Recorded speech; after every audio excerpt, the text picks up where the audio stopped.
로마서 20번째 결혼 비유라는 제목으로 말씀 나눕니다. 로마서 7장 1절부터 6절까지 우리 한 절씩 교독합니다. 하나님의 말씀입니다. 형제들아, 내가 법 아는 자들에게 말하노니 너희는 율법이 사람의 살 동안만 그를 주관하는 줄 알지 못하느냐?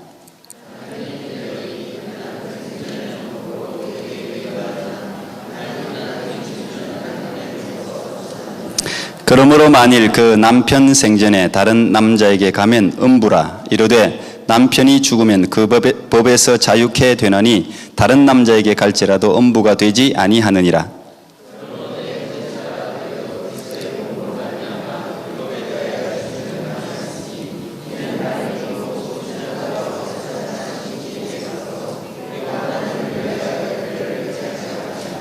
우리가 육신에 있을 때에는 율법으로 말미암는 죄의 정욕이 우리 지체 중에 역사하여 우리로 사망을 위하여 열매를 맺게 하였더니 이제는 우리가 얽매였던 것에 대하여 죽었으므로 율법에서 벗어났으니 이러므로 우리가 영의 새로운 것으로 섬길 것이요 의문의 묵은 것으로 아니할지니라. 아멘. 제가 하나님의 말씀은 그러면 여러분 살아 있습니다. 그렇게 해주시고 하나님의 말씀은 그러면 능력이 있습니다. 이렇게 해주시면 좋겠습니다. 하나님의 말씀은 능력이 있습니다. 오늘도 예배를 통해서 하나님께서 주시는 그런 귀한 은혜가 우리 모두에게 넘치기를 축복합니다. 오늘 7장은 결혼 비유입니다. 바울은 율법과 우리의 관계, 또 율법으로부터 자유를 얻기 위해서 우리가 어떻게 해야 될 것인가, 또 율법으로부터 자유를 얻게 된 성도의 현재 상태가 어떠한가를 설명하기 위해서 이 결혼 비유를 오늘 우리에게 들려줍니다. 결혼이 율법과 성도의 관계를 가장 잘 나타낼 수 있다고 바울은 생각한 것입니다.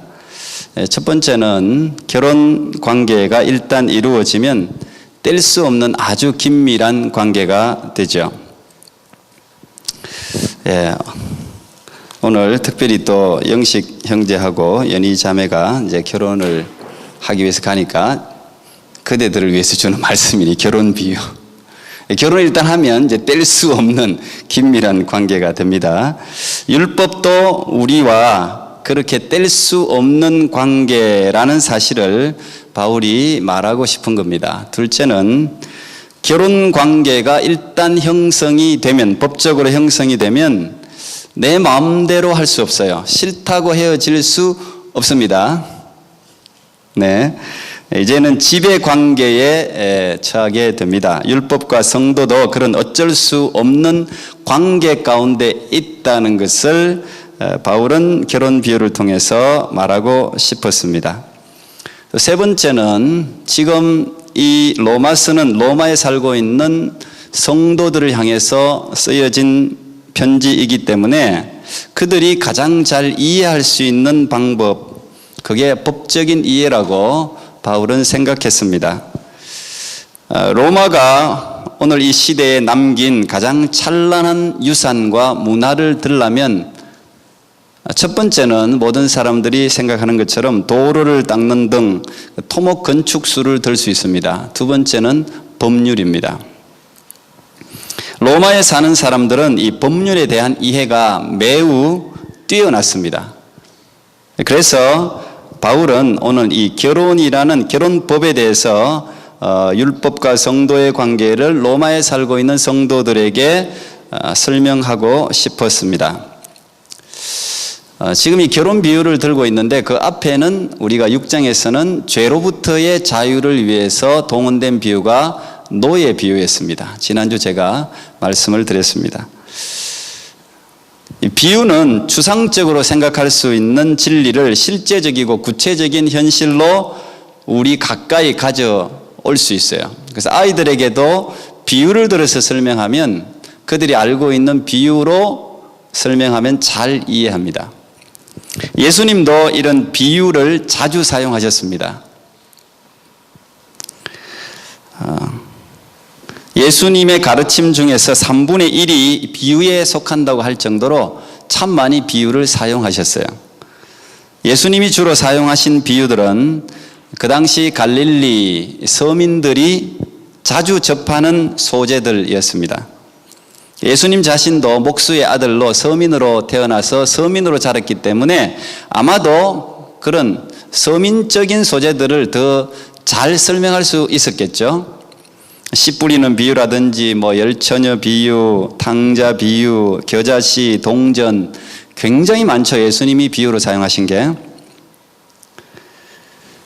예수님이 사람들에게 가르쳐야 될 가르침의 내용은 주로 어떤 거였습니까? 다 보이지 않는 하나님의 나라, 하늘나라에 대한 거였어요. 그러니까 이 세상 사람들이 거의 보지도 못했고 이해도 못해요. 그러니까 더 잘 설명하기 위해서는 그 사람들이 흔히 대하는 소재를 통한 비유가 필요했습니다.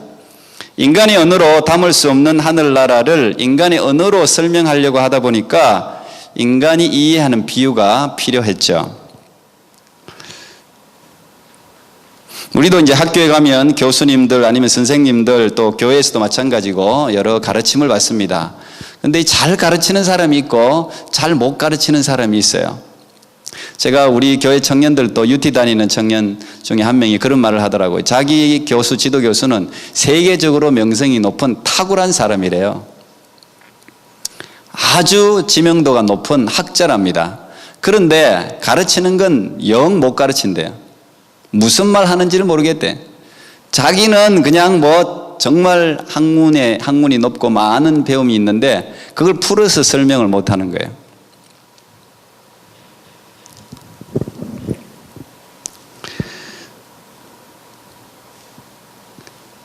몇 년 전에 우리 교회에서 함께 본 영화가, 우리 가끔씩 우리 교회에서 영화를 같이 봅니다. 지난 교회에 있을 때 우리가 같이 본 영화 중에 블랙이라는 영화가 있었죠. 그 인도판, 지금 화면에 나오는데 인도판 헬렌 켈러라고 말할 수 있습니다. 오래된 영화인데 안 보신 분들은 한번 보시면 그래도 감동적이고 좋은 영화라는 생각이 듭니다. 거기 보면 미셀이라는 이 보지도 못하고 듣지도 못하고 말하지도 못하는, 마치 헬렌 켈러와 똑같이 삼중고를 겪고 있는 이 미셀이라는 여학생을 장애 치유 선생님인 샤하이라는 선생님이 이 아이에게 가르침을 주는 그런 내용이죠. 한 30년에 가까운 세월 동안 이 샤하이 선생님은 미셀에게 세상을 가르치기 위해서 할 수 있는 모든 걸 다 동원하잖아요. 자기가 가지고 있는 지식, 경험, 또 주위의 소재 모든 걸 다 동원해서 어쨌든 간에 이 보지도 못하는 아이에게 여러분 색깔을 가르치려고 생각해 보세요. 빨주, 노초, 파남보, 보지도 못하는 아이에게 색깔을 가르칠 수 있겠습니까? 가르쳐요. 듣지 못하는 아이에게 소리를 가르쳐요. 찹다, 뜨겁다, 빛을 가르쳐요. 이걸 여러분 어떻게 가르칠 수 있겠어요? 얼마나 많은 선생의 고뇌와 노력이 동원되겠습니까? 결국은 이 샤하이 선생님의 헌신적인 노력 덕분에 이 미셸은 12년 만에 대학을 졸업합니다. 그리고 졸업식장에서 졸업생들에게 감동적인 연설을 하죠. 아마 보신 분들은 기억날 거예요. 그런데 이 영화의 후반부는 좀 안타깝습니다. 이 미셸을 가르치던 샤하이 선생님은 알츠하이머 병, 즉 기억을 상실하는 병에 걸리죠. 그래서 병원에 수용되어 있잖아요. 그래서 미셸이 자기의 이 당당한 모습, 선생님 때문에 이렇게 내가 이 대학을 졸업하고 이렇게 참 멋진 사회인이 된 모습을 보여주고 싶은데 이 샤하이 선생님은 오히려 기억을 잃습니다. 그래서 그 샤하이 선생님에게 이제 또다시 기억을 되살리기 위해서 미셸이 같이 여러분 창문을 열고 샤하이 선생님이 가르친 대로 비를 이렇게 손으로 맞는 장면 기억납니까? 참 감동적인 장면이었죠. 아마 이게 그 가르치는 선생의 보람과 어떤 감동이 이런 데 있지 않나 싶어요. 우리도 사실 우리 모두도 보이지 않는 하나님의 나라를 믿을 뿐 아니라 가르치는 사람들이에요. 누군가에게 가르쳐야 될 사람들이에요. 부모님은 다 선생입니다. 아이들에게 무언가를 가르쳐야 될 사람들이에요. 또 그 하늘나라의 진리를 배우는 사람이기도 해요. 선생님과 동시에 우리는 학생이에요. 우리는 배우고 가르치는데 더 혼신의 노력을 저는 해야 된다고 생각합니다. 이 결혼 관계 가운데 하나님의 진리에 대한 이해가 지금 숨어 있잖아요. 그래서 결혼 비유를 지금 바울이 들고 있지 않습니까? 우리의 모든 삶도 깊이 들여다보면 다 하늘나라의 진리를 담고 있어요. 그 키가 거기에 다 있어요. 저는 저뿐 아니라 우리 교회 학생들, 우리 교회 모든 성도님들이 이런 노력을 좀 더 많이 기울여야 되지 않을까, 저는 그런 생각을 해요. 그게 하나님 사랑하는 게 아닐까. 이 다윗의 시편을 보십시오. 다윗은 하늘 가운데서 하나님을 발견합니다. 푸른 초장 가운데서 하나님을 발견합니다. 별들 가운데서 하나님을 발견하죠. 모든 양들을 보면서도 자신의 모든 일상적인 특별한 삶이 아니에요. 일상적인 삶 가운데서 함께 하시는 하나님의 그 손길들을 발견해내요. 그리고 그걸 시로 지어낸단 말이에요. 찬양한단 말이에요. 하나님은 그런 다윗의 중심을 좋아하셨어요. 칭찬하셨어요. 자랑스러워하셨어요. 다윗의 중심 안에는 이 세상의 자기 삶의 소소한 모든 문제 가운데서 하나님의 흔적을 발견해내는 노력이 있단 말이에요. 그리고 실제로 하나님은 우리의 소소한 삶 가운데 하늘나라의 진리를 다 숨겨두셨어요. 그 키가 다 있어요. 그게 하늘나라를 여는 열쇠들이 거기 다 있어요.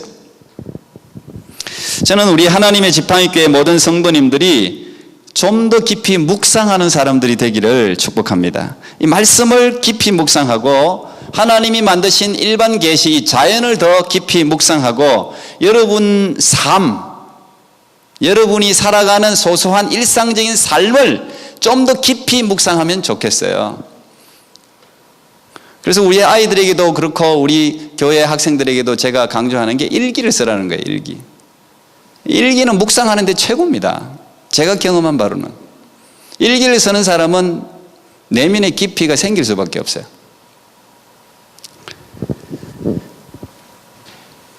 저는 이 모든 것에서 하나님의 나라를 여러분들이 발견할 수 있으면 좋겠어요. 그리고 그걸 발견하면 여러분 깨닫는 게 은혜잖아요. 깨달으면 그게 능력이 있는 거예요. 그게 기쁨이 있는 거예요. 모르던 거 여러분 알게 되면 기쁘잖아요. 좋잖아요. 과학자가 뭔가의 법칙을 발견하면 그건 뭐 유레코지 그야말로 그게. 예? 얼마나 기쁜 일입니까? 그리고 거기서 멈추지 말고 그 깨달은 바를 다른 사람에게 여러분 설명해 줄 수 있으면 좋겠어요. 고린도전서 14장 9절에 교회에서 가르치기 위하여 깨달은 마음으로 5마디 하는 것이 1만 마디 방언으로 이야기하는 것보다 훨씬 낫다 그랬어요. 다른 사람들에게 하나님의 진리를 더 잘 가르치기 위해서 자기의 깊은 묵상을 통해 깨달은 바를 나누는 것은 1만 마디 방언하는 것보다 낫다는 거예요. 우리 삶에 주어진 모든 경험은 하나님을 이해하는 데 사용할 수 있는 다 시청각 자료들입니다. 저는 그런 인식이 우리 가운데 있어서 여러분 가운데 일어나는 모든 일을 하나하나 그냥 놓치지 말고 그 가운데 하나님의 속성과 성품을 다윗같이 발견할 수 있기를 축복합니다. 그런 깊은 묵상과 깨달음이 있을 때 신앙생활이 즐거워요. 그리고 한 번도 본 적 없는 하나님의 나라가 내 안에 실제로 임해요. 한 번도 본 적이 없는데 이런 묵상을 통해서 하나님 나라가 내 안에 점점 생겨나요. 그리고 사랑하게 돼요. 그걸 하나님을 사랑하게 돼요. 하나님의 법을 사랑하고 하나님의 나라를 사랑하게 돼요. 그래서 천국 백성이 저절로 되는 거예요. 신앙생활은 그래서 의지로 하는 게 아니라 사랑으로 하는 겁니다. 제가 이건 결론적으로 한 번 더 말씀드리겠습니다. 자, 본문 이야기로 다시 좀 돌아와서 제가 마치고 나누면 좋겠는데요. 바울은 결혼이 가지고 있는 기본적인 속성을 지금 염두에 두고 이야기를 시작합니다. 결혼이 가지고 있는 기본적인 속성이 뭡니까? 그건 특별히 여자에게 있어서 신분이 바뀐다는 거예요. 본적이 바뀐다는 거죠. 서양식으로 이야기하면 성, 라스트 네임이 바뀝니다. 그죠? 여기도 지금 라스트 네임을 남편 성을 따라서 쓰는 사람들이 많잖아요. 바뀌는 거예요. 뭐 어떻게 좀 심하게 표현하면 주인이 바뀌는 거예요. 아버지 밑에 있다가 남편의 소유로 옮겨지는 거예요. 예, 제 아내도 처음 제가 한번 말씀드렸죠. 호적대로 갔다가 아주 섭섭해가지고 자기 이름이 내 밑에 쏙 들어가 있고 제 밑에 들어가 있고 아버지에서 쏙 빠져 있거든요. 본적이. 굉장히 섭섭해 하더라고. 근데 그게 현실입니다. 법적 권리와 책임을 남편이 가지게 돼요. 특히 유대법은, 유대 결혼은 남편의 권리가 훨씬 강해요. 바울은 오늘 이런 이 결혼의 기본적인 속성을 가지고 지금 결혼 비유를 들어서 설명하는 겁니다. 그래서 오늘 율법을 옛 남편에 비유하고 그 아내는 성도, 오늘 우리 성도라고 볼 수 있죠. 교회라고 볼 수 있습니다. 또 새로운 남편은 예수 그리스도, 이렇게 비유해서 설명합니다. 그래서 남편이 살아있는 동안은 남편의 법의 지배를 받아요. 당연하죠. 그리고 그러나 남편이 죽으면 그 법의 효력도 함께 사라져요. 남편이 살아있는 동안은 그 아내가 남편의 지배하에 있어야 되지, 그 남편이 별로 마음에 안 든다고 해서 다른 남자에게 가면 안 돼요. 그거는 간음하는 게 되고 음부가 된다고 오늘 성경에 기록해 놨어요. 갈 수 없어요. 완전히 남편에게 매여 있는 거예요.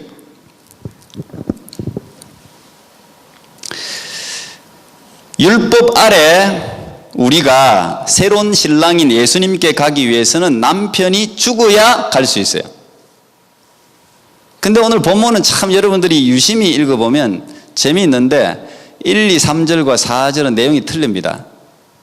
남편이 율법으로 분명히 바울은 비유했는데 남편은 죽지 않아요. 왜냐하면 율법은 없어질 수가 없어요. 율법이 1.1획도 변함이 없다 그랬는데 죽지 않아요. 그런데 4절에는 죽어요.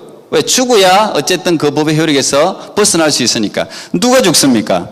남편이 죽는 게 아니라, 율법이 죽는 게 아니라 내가 죽는 거예요. 4절에 지금 그렇게 적어놨죠.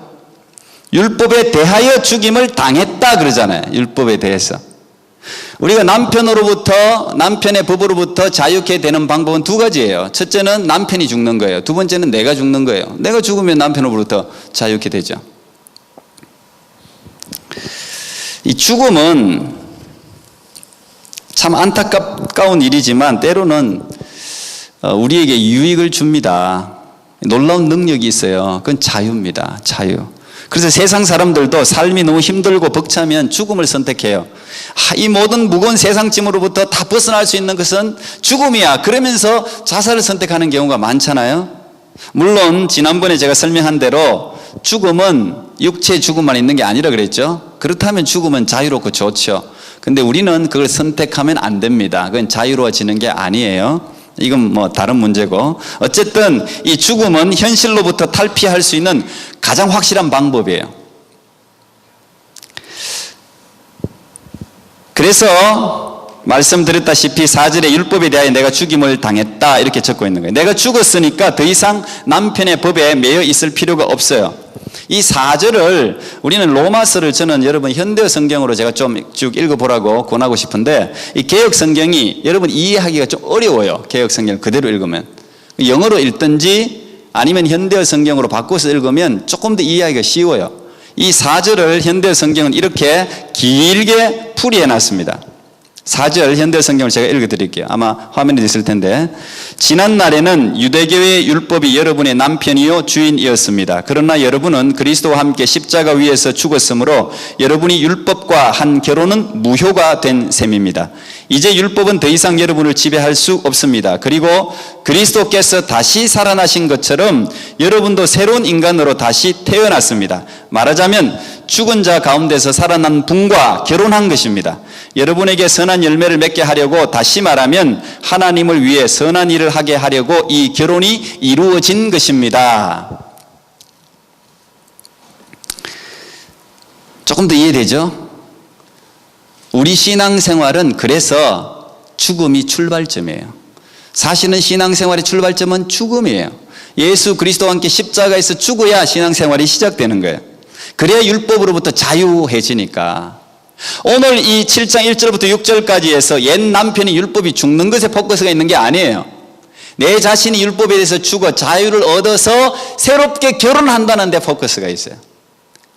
예수 그리스도와 결혼한단 말이에요. 새롭게 결혼. 십자가에서 죽음을 경험해야 돼요. 그래서 오늘 본문 4절에는 죽은 자 가운데서 살아나신 그리스도도, 예수님조차도 율법의 요구를 이루기 위해서 죽으셨잖아요. 예수님조차도 율법의 죄를 정해서 죄의 모습으로 오셔서 율법에 대해서 죽잖아요. 그런데 다시 부활하시잖아요. 우리도 십자가에서 죽으면 이 예수님과 결혼하게 되고 부활하신 예수님의 생명에 힘입어서 다시 살게 된단 말이에요. 그러면 이제 율법은 나하고 상관이 없는 거예요. 나는 율법으로부터 자유를 이미 얻게 된 거예요.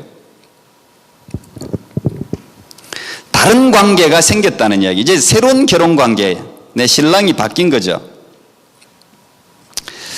여기서 제가 계속 반복해서 말하는 거지만 한 가지 짚고 넘어가면, 우리가 로마서를 읽으면서 바울이 율법을 악하다고 이야기하는 것처럼 느낄 수가 있어요. 아, 바울은 율법이 필요 없다고 이야기하구나. 근데 여러분 절대 그렇지 않죠? 우리가 로마서를 계속 읽어보면 바울은 율법이 악하다고 말하지 않아요. 율법이 불완전하다고도 말하지 않습니다. 율법이 필요 없다고 말하지 더더욱 하지 않습니다. 바울은 결코 율법 폐기론자가 아니죠. 시편 19편 7절에 뭐라고 기록해 놨습니까? 여호와의 율법은 완전하여 그랬어요. 불완전한 게 아니고 완전하여 영혼을 소성케 하고 여호와의 증거는 확실하여 우둔한 자로 지혜롭게 한다 그랬어요. 율법 자체는 아무 문제 없어요. 하나님의 말씀이에요. 완벽해요. 오늘 12절 보십시오. 바울은 이렇게 이야기하죠. 이로 보건대 율법도 거룩하며 계명도 거룩하며 의로우며 선하다 그랬어요. 오히려 율법은 거룩하고 의롭고 선하다는 거예요. 문제는 율법이 아니라는 이야기죠. 율법을 지키지 못하는 나. 정확하게는 오늘 표현해 놓고 있는데 내 속에 있는 죄의 욕망, 이게 문제예요. 이 죄가 선한 율법을 이용한단 말이에요. 율법을 이용해서 나를 죄의 노예로 끌고 간단 말이에요. 그게 문제라는 거예요. 그래서 우리는 죄와 사망에 이르게 되는데 율법의 노예이기 때문이 아니라 죄의 노예가 되기 때문에 사망까지 가는 거예요. 그래서 여러분, 기독교는 결코 무율법주의가 아닙니다. 율법 필요 없다 이게 아니에요. 율법은 완전한 거예요. 하나님 우리를 위해서 주신 거예요. 오히려 기독교인들은 율법을 더 준수해야 돼요. 그런데 앞으로 제가 계속 강조할 내용이 이게 의지적인 준수가 아니라 사랑에 의한 자발적인 준수가 필요하다는 거예요. 이걸 우리가 성화라고 부르기도 해요. 이걸 여러분들이 잘 이해해야 돼요. 율법의 준행을 통해서 크리스찬이 되는 것이 아니고 예수 그리스도의 사랑을 받아들임으로 그걸 믿는다 그러죠. 믿는다는 걸 제가 리시버, 받아들이는 게 믿는다 그러잖아요. 받아들임으로 크리스찬이 되고 율법은 저절로 지키게 되는 거예요. 사람들의 문제는 어디에 있습니까? 이 율법을 의지적으로 준수해야, 지켜야 그게 구원의 방도라고 믿기 때문에 문제가 있는 것이죠. 그래서 신앙생활을 자꾸 율법적인 신앙생활을 하는 사람들은 자꾸 의지를 가지고 노력하려고 그래요. 노력하려고. 그러니까 버거워져요. 이 노력이 때때로는 필요하죠. 의지가 필요해요. 처음에는 의지가 필요하잖아요. 그런데 이 의지만으로 신앙생활을 결코 완성할 수 없어요. 의지는 언젠가는 무너져요. 여러분 스스로 생각해 보세요. 여러분에게 나쁜 습관들이 있어요. 근데 여러분 의지로 내 이 습관을 바꿀 것이다 결심했다고 그 바뀌어집니까? 길게 가면 한 달, 두 달, 세 달 갈지 몰라도 1년까지 가는 사람이 있을지 몰라도 휙 다시 돌아와. 의지가 이렇게 약해요. 여러분, 나는 의지가 강하다. 저는 진짜 의지가 강한 사람이었어요. 사실 저는 제가 의지적으로 뭔가 결심하면 사실 못하는 게 거의 다 했어요. 사실. 그런데 나이가 들면서 안 되더라고요. 의지로 안 되더라고요. 제가 의지에 이게 안 되는구나. 이게 안 되더라고요. 의지가 약해지더라고요. 그런데 의지적인 율법 준수를 통해 노력을 통해 구원을 받을 수 있다고 하면 얼마나 많은 사람들이 금방 절망하고 맙니다. 처음에는 자기 의지로 뭔가 해냈으니까 뿌듯하죠. 그래서 사람들은 자꾸 뭔가 공로를 통해서 천국 티켓을 받으려고 그래요. 자기가 스스로 했으니까 뿌듯하잖아요. 공짜로 받는 게 아니고 자기 노력해서 얻었으니까. 그게 자랑이 되잖아요. 그게 자랑이 되잖아요. 그런데 그렇게 해서는 결과적으로는 구원받을 사람이 단 한 사람도 안 생겨요. 없어요. 여러분, 의지나 노력으로는 절대 율법을 완벽하게 준수할 수가 없기 때문에 안 된다는 거예요. 그래서 저는 이 로마서 읽을 때마다 이 복음에 감사한 거예요. 구원은 오직 하나님의 선물이라는 거. 지난주 말씀드렸죠. 영생은 하나님의 선물이에요. 선물. 그래서 감사한 거예요. 그게 눈물 나게 고마운 거예요. 하나님은 율법주의자를 싫어하시지 않습니다. 율법을 잘 지키는 바리새인 막 싫어하는 게 아니에요. 율법을 통해서 구원에 이른다고 잘못된 진리를 가르치니까 그게 잘못된 것이지 율법을 지키는 사람이 잘못된 게 아니죠. 그런데 율법을 지킬 수 없을 만큼 나약한 인간을 하나님은 긍휼히 여기십니다. 율법으로 구원에 이룰 수 없다는 사실을 알았기 때문에 하나님이 우리에게 주신 최고의 선물이 뭐였습니까? 그게 예수님이에요. 그게 예수님. 예수님 자신도 율법에 대해서 죽잖아요. 십자가에서.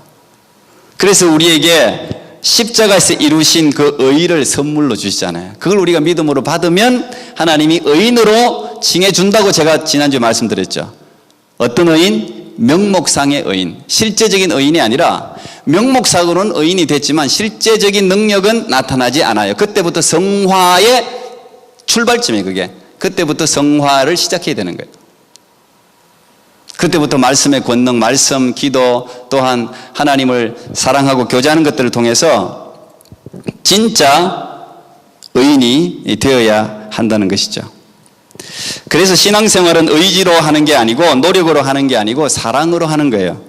아주 쉬운 예를 들면 불량 청소년이 있습니다. 불량 청소년. 이 청소년들 제일 참 잡기 힘든데 청년들 어른들은 말하면 되지만 이 청소년들 참 힘들어요. 애들은 그냥 또 힘으로라도 잡을 수 있지만 중고등학생들은 아주 힘듭니다. 사실 빛나기 시작하면 정말 걷잡을 수 없어요.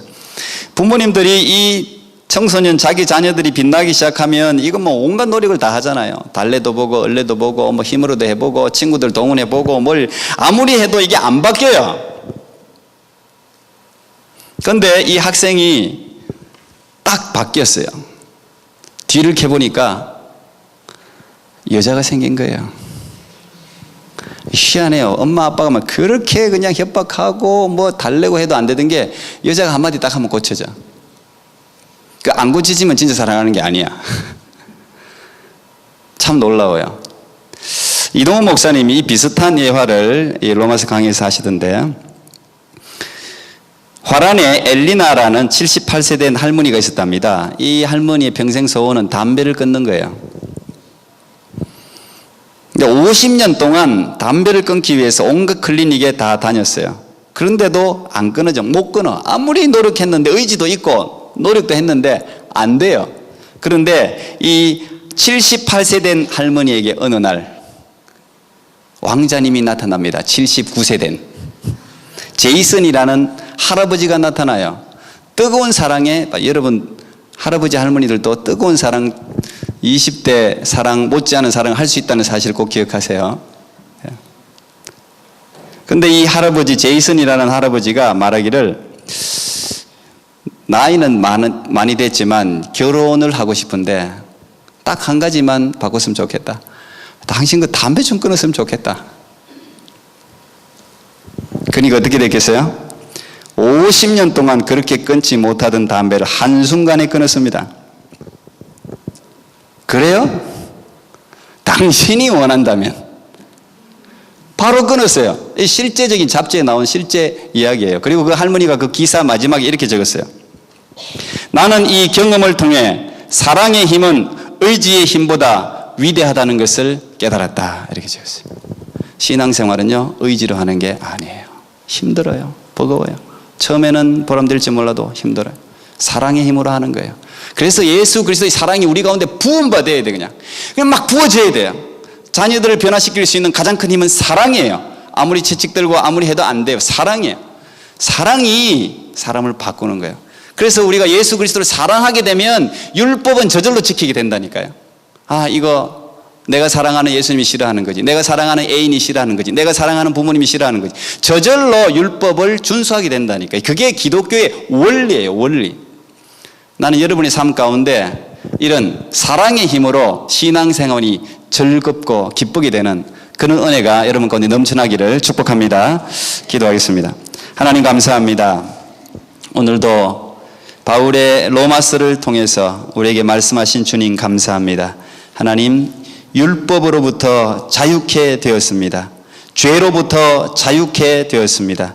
하나님이 놀라운 은혜를 깊이 묵상하여 깨닫고 다시는 죄의 자리에 돌아가지 않는 저희 모두가 되게 하셔서 사랑과 감격으로 신앙생활하여 기쁨과 은혜, 선하고 아름다운 열매들이 우리의 삶에 풍성하게 맺어지게 해 주옵소서. 예수님 이름으로 기도하옵나이다. 아멘.